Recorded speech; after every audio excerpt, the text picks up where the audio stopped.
호통판사 천종호의 변명. 천종호 지음.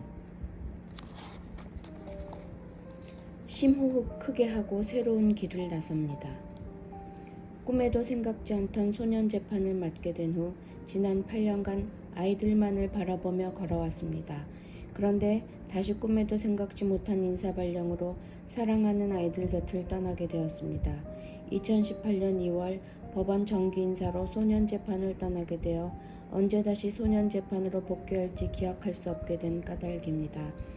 인사 발령 후 여러 날을 낮에는 무기력증에 시달리고 밤에는 잠 한숨 못 자며 뜬 눈으로 지새웠습니다. 8년을 하루도 한순간도 놓지 못하고 가슴에 품고 살아온 아이들을 이제 더 이상 만날 수 없다고 생각하니 삶의 기쁨이 한순간에 통째로 사라지는 듯한 기분이 들었습니다.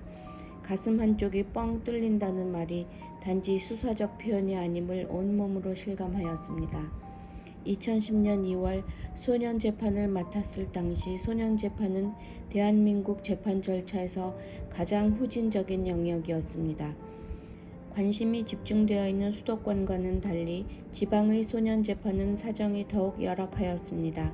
창원 지방법원의 경우 인력 부족으로 소년 재판이 3주에 한 번 열리게 되어 있었는데 한 번의 기일에 100여 명의 아이들을 재판하였기에 한 아이에게 3분여가 할애되는 이른바 컵라면 재판이 연출되고 있었습니다.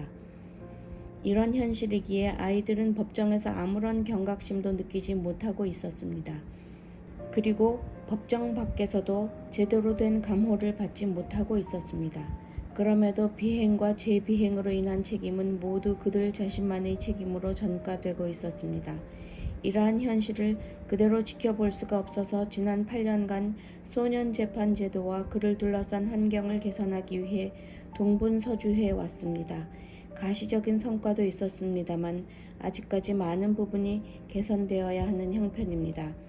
특히 청소년 회복 지원 시설, 즉 청소년 회복센터와 6호 처분 기간에 관한 국가적 차원에서의 예산 지원 문제는 가장 시급히 해결되어야 할 부분입니다. 이러한 재판 환경 문제도 중요하지만 더욱 중요한 것은 투명 인간처럼 취급되는 아이들, 우리 사회에서 가장 천박하게 취급되며 그들의 입장을 아무도 대변해 주지 않는 아이들, 이른바 비행소년들에 대한 국가와 사회의 인식 개선입니다. 이를 위해서는 누군가가 그들의 입장에 서서 목소리를 내주어야 하는데 비행소년들은 범죄자일 뿐이라는 혐오 어린 시선이 일반적인 데다 선거권이 없다는 이유로 누구도 그들을 대변해 주지 않고 있습니다. 이러한 현실이 소년 재판의 후진성을 그대로 방치하게 한 것이었습니다. 그러나 아이들은 작은 도움과 격려 한마디에도 삶을 새로 빚어낼 수 있는 존재들입니다. 저 역시 인생의 여정에서 여러 차례 가난과 무관심에 상처받고 좌절했으나 그때마다 저에게 손을 내밀어 준 이들이 있었기에 마음이 부서지는 순간에도 희망을 잃지 않고 앞으로 나아갈 수 있었습니다. 법정 안에서도 법정 밖에서도 제대로 된 보호를 받지 못하는 아이들에게 저라도 대변자가 되어 주어야겠다는 생각을 품게 된 것은 피할 수 없는 소명과도 같았습니다.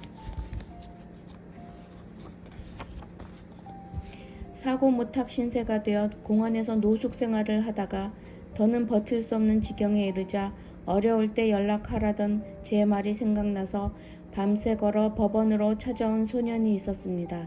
안타까운 마음에 아침밥은 먹었는지 물어보니 다시는 범죄를 저지르지 않기로 한 약속을 지키기 위해 사흘을 굶었지만 절도는 하지 않았다는 대답이 돌아왔습니다. 어쩌면 이 책은 이 소년이 지키려 했던 믿음과 약속에 관한 이야기인지도 모릅니다. 우리 사회가 법은 모두를 위한 정의라는 명제를 망각할 때 우리 가운데 가장 힘없고 약한 이들이 고통받을 것입니다. 그럼에도 우리 사회는 비행과 재비행으로 인한 책임을 오롯이 아이들에게만 전가시키고 있습니다. 소외되고 버려진 아이들이 다시 손가락질 받을 때 이 나라의 법과 정의도 흔들리게 될 것입니다. 이번 인사 발령 후 저에게 재판을 받았던 아이들의 반응은 제 아픈 마음을 어루만져 줍니다. 판사님 안녕하세요. 저는 둥지 청소년 회복센터에서 지내고 있는 아무개입니다. 임 목사님께서 천 판사님 이제 소년 재판 안 하신다 라고 말씀하셨을 때 살짝 조금 놀랐습니다. 에이 설마 하면서 휴대폰을 켜서 페이스북에 들어가 판사님의 타임라인을 봤더니 진짜더라고요. 판사님의 호통소리가 소년들을 살리기도 했고 그 호통소리가 누군가에겐 위로였는데 이제 판사님의 호통소리를 못 들을 것 같아 되게 아쉬울 듯해요. 저희 모두가 판사님 응원할게요.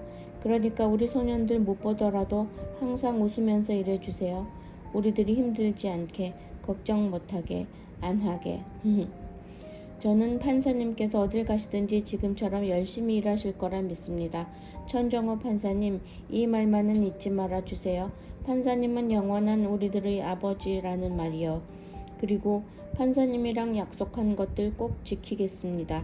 검정고시 합격해서 고등학교 다니고 6개월 처분 내려주신 것에 진짜 감사하며 보람있게 하루하루를 보내고 이쁘게 퇴소하겠습니다. 제가 둥지 청소년 회복센터에 오고 나서부터 우리 가족들이랑 관계 회복을 할 수 있었습니다. 감사합니다, 판사님. 저 4월 19일 퇴소해요. 꼭 웃으면서 이쁜 모습으로 판사님 앞에 나타나겠습니다. 그리고 이 말 몇 달 동안 못하고 있었는데 지난번에 잘하고 있다며 용돈 5만원 주신 거 진심으로 감사합니다. 퇴소해서도 잘하겠습니다. 절대 가출 안 하겠습니다. 또다시 재판받는 일, 법원 가는 일 없도록 할게요. 판사님 항상 건강하시고 항상 웃어주세요. 꼭. 더 이상 실망시키지 않고 열심히 살아보겠습니다. 죽을 때까지 판사님 잊지 않겠습니다. 절벽 끝에 섰던 저를 구해주셔서 감사합니다. 판사님, 2018년에는 힘든 일, 슬픈 일 없으시길, 행복한 일만 생기시길 간절히 바라며 마무리합니다. 아버지, 사랑해요. 쑥스럽게 편지를 건넨 아이의 부탁처럼 저는 앞으로도 비행 청소년들과의 소통의 끈을 놓지 않을 것입니다. 지금까지 그랬던 것처럼 계속 이야기하고 계속 실천하며 아이들의 편에 서려고 합니다. 비록 제가 소년 재판을 담당하지 않는다고 할지라도 이 아이들에 대한 도움과 관심의 손길은 끊지 말아 주시기를 간곡히 부탁드립니다. 지난 8년간 저희 집에서는 소외된 아이들과 그들을 보살피고 있는 청소년 회복센터장들에 관한 이야기가 하루도 빠진 적이 없었습니다. 못난 가장으로부터 그들의 사연을 전해 듣고 함께 울어주고 남몰래 눈물로 기도해준 아내와 장모님, 가족들에게 진심으로 감사하다는 말을 하고 싶습니다. 책의 교정과 편집을 맡아준 도서출판 우리 학교에도 감사 인사를 드리며 마지막으로 원고를 꼼꼼히 읽고 살뜰하게 의견을 준 큰딸 유영에게 고맙다는 말을 전합니다. 2018년 3월 부산에서 천종호